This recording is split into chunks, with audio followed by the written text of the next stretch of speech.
Next, real quick, we're gonna finish with a recording that I don't have the mix. I didn't mix the song. I just have the raw stems that we tracked at my studio. It's Steven Wilson Jr., his rendition of the famous song Something in the Way by a little band called Nirvana. It just came out, and I thought it'd be cool to quickly open up the session and see where we left the drum tracking, kind of walk through what we did. Produced by Ben West. Yeah, let's just kind of play a little bit of it so you can get the vibe of the song.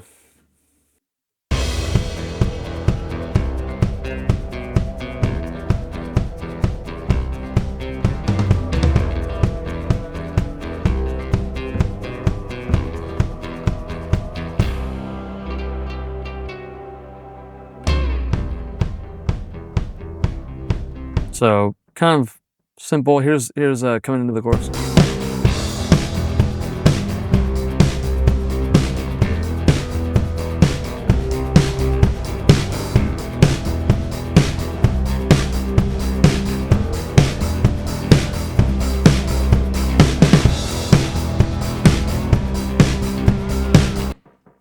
So yeah, let's just go through the drums. We'll take it in the chorus because it's not just kick drum then. Here's a drum solo.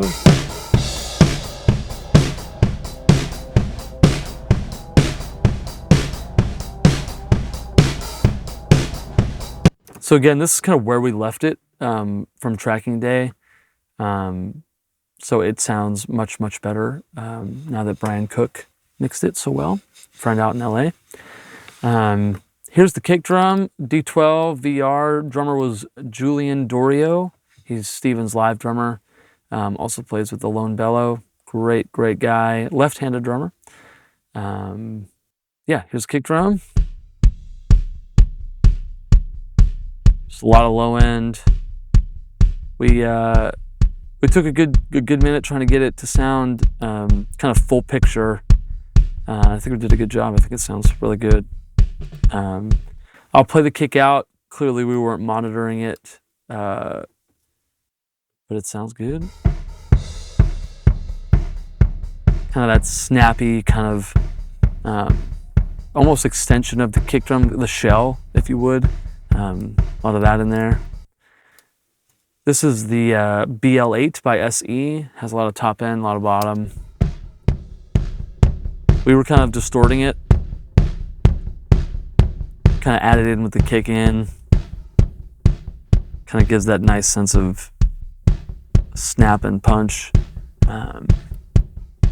Yeah, I really like that microphone. Snare top, just a SE V7X. Really great drum mic. I believe this was an old Ludwig snare drum. Could be wrong about that, but sounds great. Bottom was a SM57. Again, with a bunch of low end. I really wanted to get as much kind of low end punch out of that snare as we could. We weren't obviously listening to a lot. I'm going to pump it up, but I used a ribbon mic on the side of the snare this time around, just as an option for Brian to use in the mix. It's kind of cool. I really like the darkness of it, and you'll hear.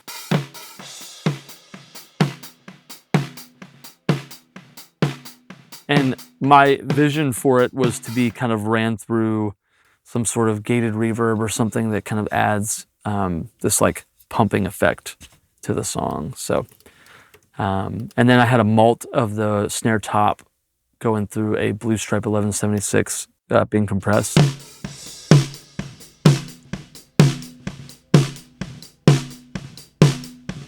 Which I found out through my buddy Brian that he used quite a bit of that as the main snare sound. So it's cool to have. Here's the rack tom. Obviously you can see there's no plugins because I didn't do any mixing on this. This is just from the desk. Just a just a rack tom. I use the SE 4400A, kind of like their take on a vintage AKG 414. And I really love those on drums. I've used them on every drum at some point. I think they sound really musical. SE makes really, really great microphones for drums, especially. So good. Floor tom, kind of same deal, same microphone. Just a drum, the floor tom, sounds great. Overheads were Coles 4038s, which are my favorite for especially Steven's stuff. I think we used them on the first record pretty much exclusively. And so yeah, we just kept with the trend.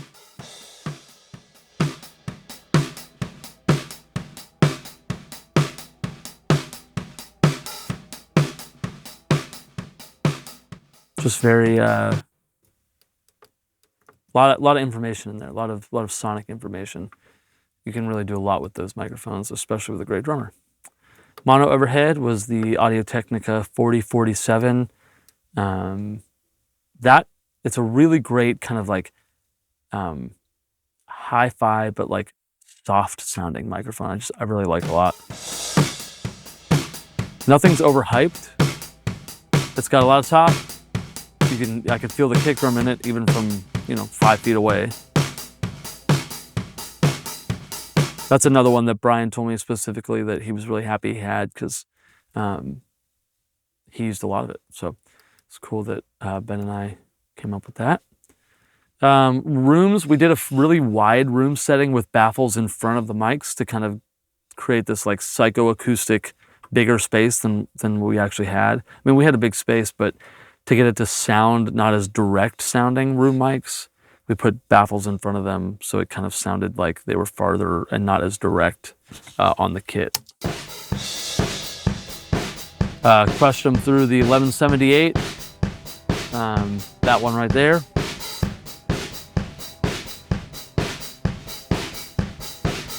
Yeah, they sound really good. Julian Dorio. Julian is just such a great drummer and knows how to like play to the room. Yeah, one of my favorites. This was a far set of room mics, U87s that were like way up in the corners, just as options. If I'm not mixing something for sure, I like to give options on room mics and especially like extra mics. Had a mono room mic. This was the AEA R84, just crushed. Again, just to give the weight. Crotch mic, EV635.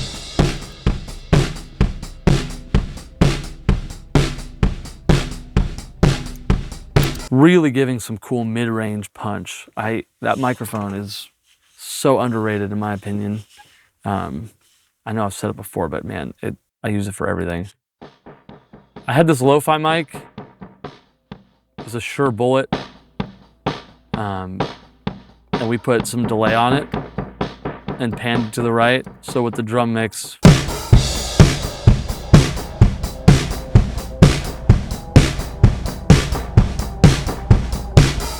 again, nothing's gridded. It just kind of gets at that kind of like pump and feel. Super fun. We used an old NS10 speaker as a kind of compressed, really cool sounding. Actually, it was Brian's request that we did it. Yeah, you can just hear it.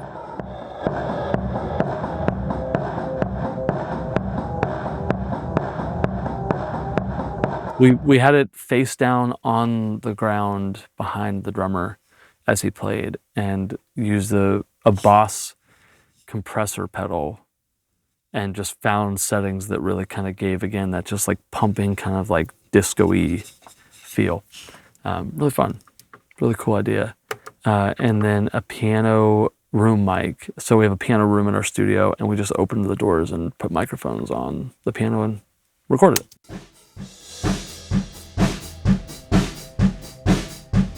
Again, like maybe not used, maybe used, but the option's there to do something with it cool.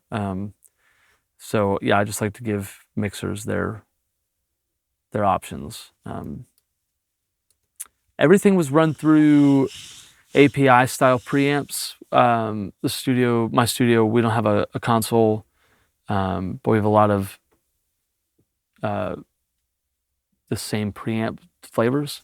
So we have a bunch of Neves, a bunch of API, and this was all pretty much through the API chain. Didn't do a ton of processing on the way in. Definitely some EQ, a little bit of compression on some things, a lot of compression on other things that were meant to be compressed. But really, kind of just a great, again, just a great drummer playing to a great song and a great arrangement. And Ben's production was top notch. Here's a little bit of the song again.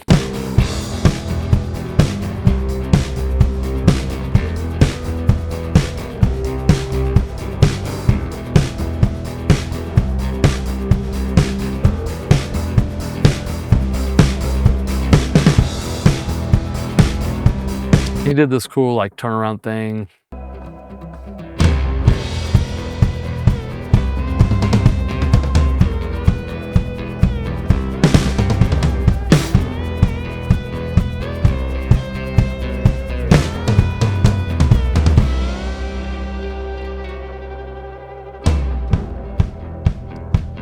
So anyway, that is Something in the Way.